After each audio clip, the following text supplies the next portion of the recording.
Harrison Bergeron by Kurt Vonnegut. The year was 2081 and everybody was finally equal.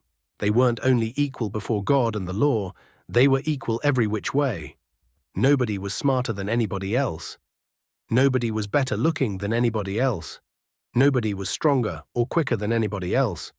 All this equality was due to the 211th, 212th, and 213th Amendments to the Constitution, and to the unceasing vigilance of agents of the United States Handicapper General.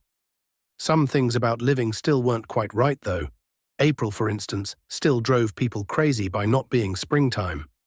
And it was in that clammy month that the HG men took George and Hazel Bergeron's 14-year-old son, Harrison, away. It was tragic, all right, but George and Hazel couldn't think about it very hard. Hazel had a perfectly average intelligence, which meant she couldn't think about anything except in short bursts.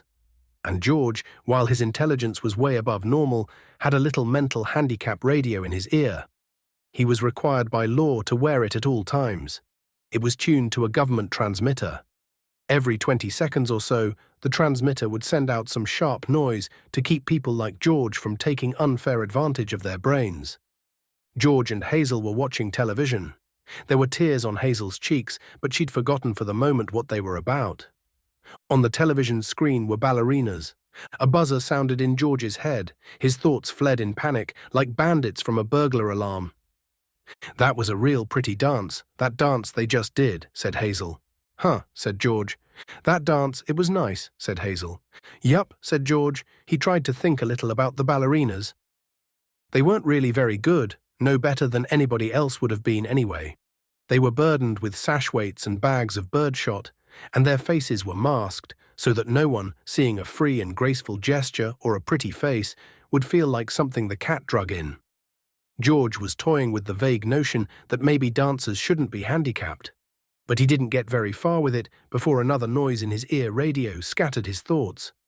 George winced. So did 2 out of the 8 ballerinas. Hazel saw him wince. Having no mental handicap herself, she had to ask George what the latest sound had been.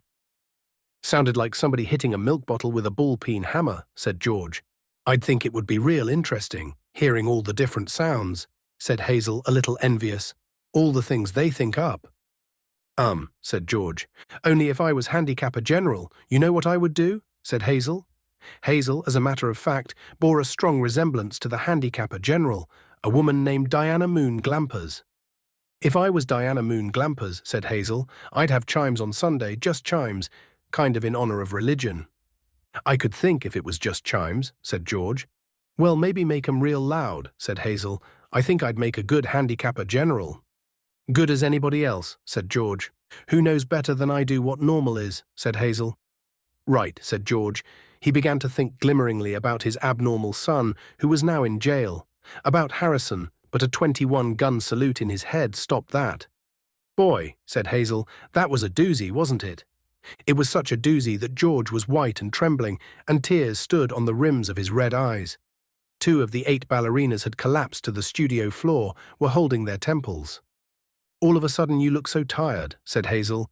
"Why don't you stretch out on the sofa, so's you can rest your handicap bag on the pillows, honey bunch?"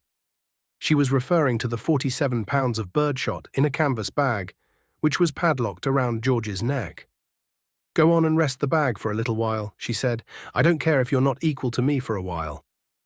George weighed the bag with his hands. "I don't mind it," he said. "I don't notice it anymore. It's just a part of me." "You been so tired lately, kind of wore out," said Hazel. "If there was just some way we could make a little hole in the bottom of the bag and just take out a few of them lead balls, just a few." 2 years in prison and $2,000 fine for every ball I took out," said George. "I don't call that a bargain." "If you could just take a few out when you came home from work," said Hazel. "I mean, you don't compete with anybody around here. You just sit around." "If I tried to get away with it," said George, "then other people would get away with it, and pretty soon we'd be right back to the Dark Ages again, with everybody competing against everybody else. You wouldn't like that, would you?" "I'd hate it," said Hazel. "There you are," said George. "The minute people start cheating on laws, what do you think happens to society?" If Hazel hadn't been able to come up with an answer to this question, George couldn't have supplied one. A siren was going off in his head. Reckon it'd fall all apart, said Hazel. What would? Said George blankly. Society, said Hazel uncertainly. Wasn't that what you just said? Who knows, said George. The television program was suddenly interrupted for a news bulletin. It wasn't clear at first as to what the bulletin was about, since the announcer, like all announcers, had a serious speech impediment. For about half a minute, and in a state of high excitement, the announcer tried to say, "Ladies and gentlemen." He finally gave up, handed the bulletin to a ballerina to read. That's all right, Hazel said of the announcer. He tried. That's the big thing. He tried to do the best he could with what God gave him. He should get a nice raise for trying so hard. Ladies and gentlemen, said the ballerina, reading the bulletin. She must have been extraordinarily beautiful, because the mask she wore was hideous.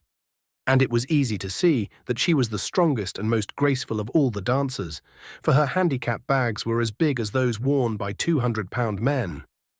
And she had to apologize at once for her voice, which was a very unfair voice for a woman to use. Her voice was a warm, luminous, timeless melody. Excuse me, she said, and she began again, making her voice absolutely uncompetitive. Harrison Bergeron, age 14, she said in a grackle squawk, has just escaped from jail, where he was held on suspicion of plotting to overthrow the government. He is a genius and an athlete, is under-handicapped, and should be regarded as extremely dangerous. A police photograph of Harrison Bergeron was flashed on the screen upside down, then sideways, upside down again, then right side up. The picture showed the full length of Harrison against a background calibrated in feet and inches. He was exactly 7 feet tall. The rest of Harrison's appearance was Halloween and hardware. Nobody had ever borne heavier handicaps. He had outgrown hindrances faster than the HG men could think them up. Instead of a little ear radio for a mental handicap, he wore a tremendous pair of earphones and spectacles with thick, wavy lenses. The spectacles were intended to make him not only half-blind, but to give him wanging headaches besides. Scrap metal was hung all over him. Ordinarily, there was a certain symmetry, a military neatness to the handicaps issued to strong people. But Harrison looked like a walking junkyard. In the race of life, Harrison carried 300 pounds.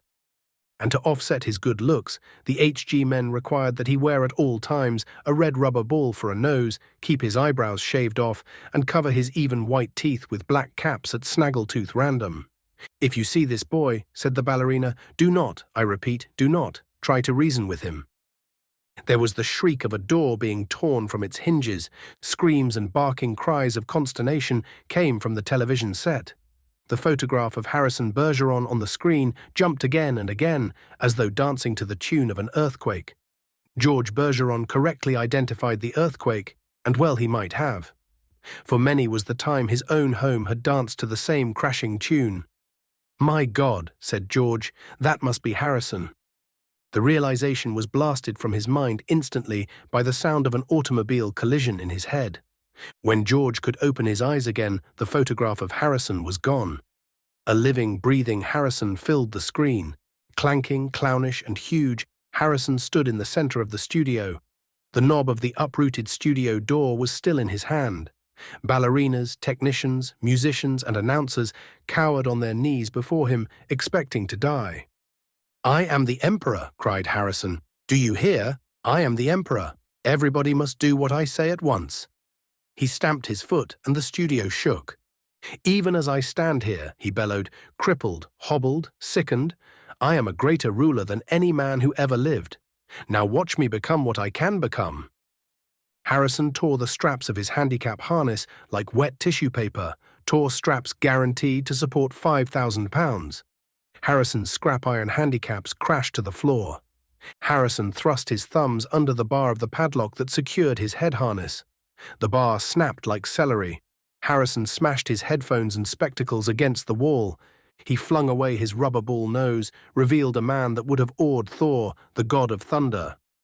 I shall now select my empress, he said, looking down on the cowering people. Let the first woman who dares rise to her feet claim her mate and her throne. A moment passed, and then a ballerina arose, swaying like a willow. Harrison plucked the mental handicap from her ear, snapped off her physical handicaps with marvelous delicacy. Last of all, he removed her mask. She was blindingly beautiful. Now, said Harrison, taking her hand, shall we show the people the meaning of the word dance? Music, he commanded. The musicians scrambled back into their chairs, and Harrison stripped them of their handicaps too. Play your best, he told them, and I'll make you barons and dukes and earls. The music began. It was normal at first, cheap, silly, false. But Harrison snatched two musicians from their chairs, waved them like batons as he sang the music as he wanted it played.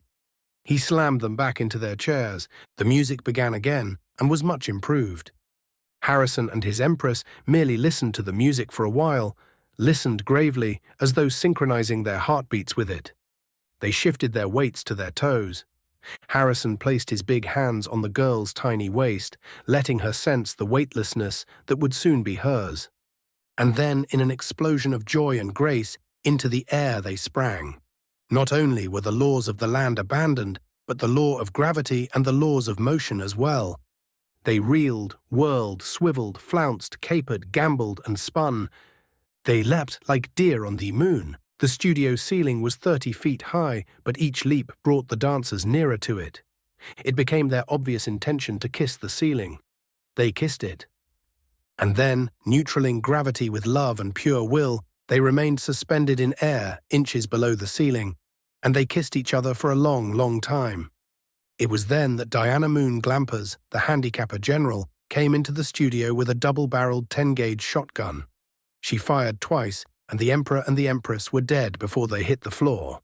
Diana Moon Glampers loaded the gun again. She aimed it at the musicians and told them they had 10 seconds to get their handicaps back on.